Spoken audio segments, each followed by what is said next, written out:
Third thing is, अब हम बात करते हैं रॉ मटेरियल की। अब ये ऐसा पॉइंट है, ये ऐसा टॉपिक है जो शायद हर दुनिया ढूंढने में लगी हुई है। आपको बस केमिकल्स की नॉलेज चाहिए, गूगल पे सर्च करें डिटर्जेंट बनाने के लिए क्या केमिकल्स हैं, सारी लिस्ट आ जाएगी। There are so many ways, बहुत तरीके हैं पाउडर्स बनाने के, अलग अलग फॉर्मुलेशंस होते हैं। बट जहाँ तक अच्छी क्वालिटी की बात करें या कुछ करें तो उसमें 8 से 10 केमिकल्स उसमें लगते ही हैं। जो केमिकल्स की जो इन्फॉर्मेशन है वो एक्चुअली डिपेंड करता है कि हमें किस क्वालिटी का भी पाउडर बनाना है। जैसे सपोज़ करें, मैं फॉर एग्जांपल आपको बताता हूँ कि अगर मैं पहली बात तो मैं आपको बताऊँ कि हर कोई सबसे पहला सवाल होता है मुझे बनाना है सर्फ एक्सेल जैसा, मुझे बनाना है एरियल टाइट जैसा। पर्सनल एक्सपीरियंस से कह रहा हूँ कि आप don't go for a high range powder या हाई सेगमेंट पाउडर जिसको अभी आपको सेल करने में बहुत इश्यूज आ सकते हैं। ये बड़े ब्रांड्स हैं, इनकी बड़ी एडवर्टीजमेंट टीम होती है, ये बहुत बड़ा प्रमोशन करते हैं, क्वालिटी भी है, मैं ऐसा नहीं कह रहा हूँ। हर चीज़ वो उस पैरामीटर्स पे लेके चलते हैं तभी वो उस प्रोडक्ट को मार्केट में सेल कर पाते हैं। सर्फ एक्सेल फॉर एग्जांपल 100 रुपये किलो का है और आप अपना प्रोडक्ट उसी की कंपैरिजन में निकाल रहे हैं, उससे सस्ता निकाल रहे हैं, चाहे वो 10 रुपये कम हो या 20 रुपये कम हो।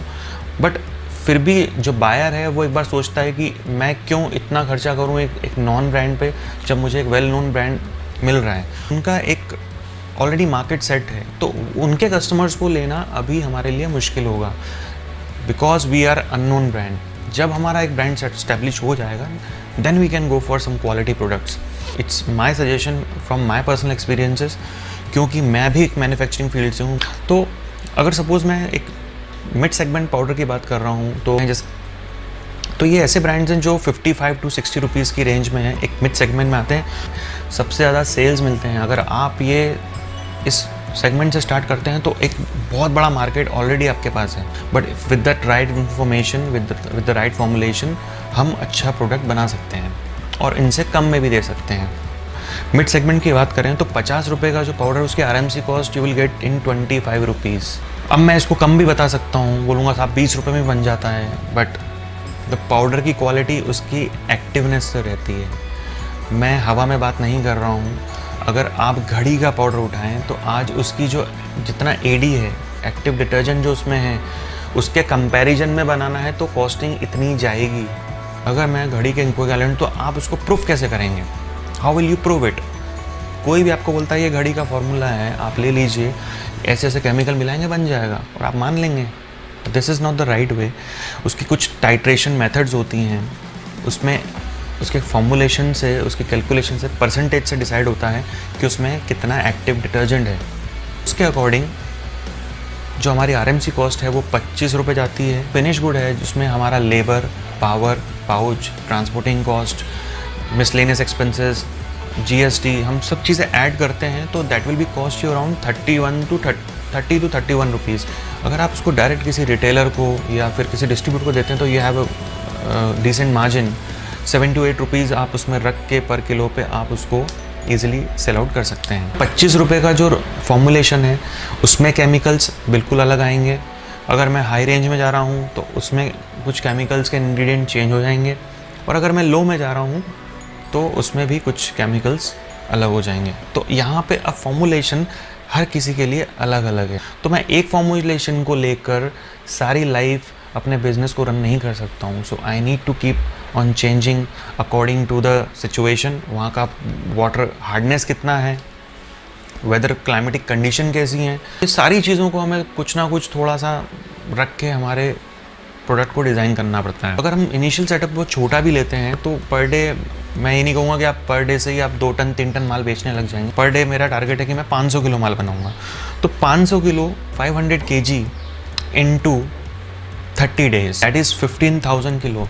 मतलब 15 टन माल आप एक महीने में यूज़ करें। 15 टन मुझे क्या एक ही बार में लेना है, 2 बार में लेना है, it's up to your choice. क्योंकि आप जितना बल्क में लेंगे उतनी ट्रांसपोर्टिंग कॉस्ट बार बार आपको कम पड़ेगी।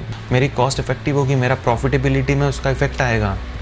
जहाँ से आपको ट्रस्ट हो, रिलायबिलिटी हो, वहीं से आप लें और केमिकल्स को अच्छी बल्क क्वांटिटी में लें ताकि आपकी ट्रांसपोर्टिंग कॉस्ट कम लगे। It's a very basic thing. 15 ton मुझे माल चाहिए, मेरे रॉ मटेरियल का पर डे का जो कॉस्ट है वो 25 रुपीज़ है, तो 15,000 इंटू 25 दैट इज़ 3,75,000। अमाउंट बहुत ज़्यादा बड़ा लग रहा है, बट जितने भी लोग हैं जिनसे मैं मिलता हूँ या बात करता हूँ, उनका मेन फोकस होता है सस्ती मशीन कहाँ मिलेगी, सस्ती मशीन कहाँ मिलेगी।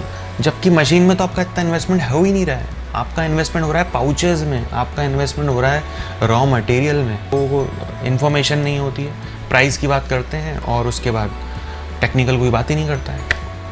भाई मशीन का डायमेंशन क्या है, मोटर कितने HP की है, ब्रांडेड है या लोकल है, गियर बॉक्स कौन सा लगा हुआ है उसके अंदर, शीट कितनी हैवी यूज़ कर रहे हैं, इस बारे में हम कोई डिस्कशन नहीं करते हैं। हम बस प्राइस देखते हैं, सस्ता मिल रहा है ले लो। ये सस्ती चीज़ें आपको बाद में महंगी पड़ सकती हैं। मशीन इज़ द थिंग, वो आप बार बार नहीं ले सकते, वो this is your one time investment.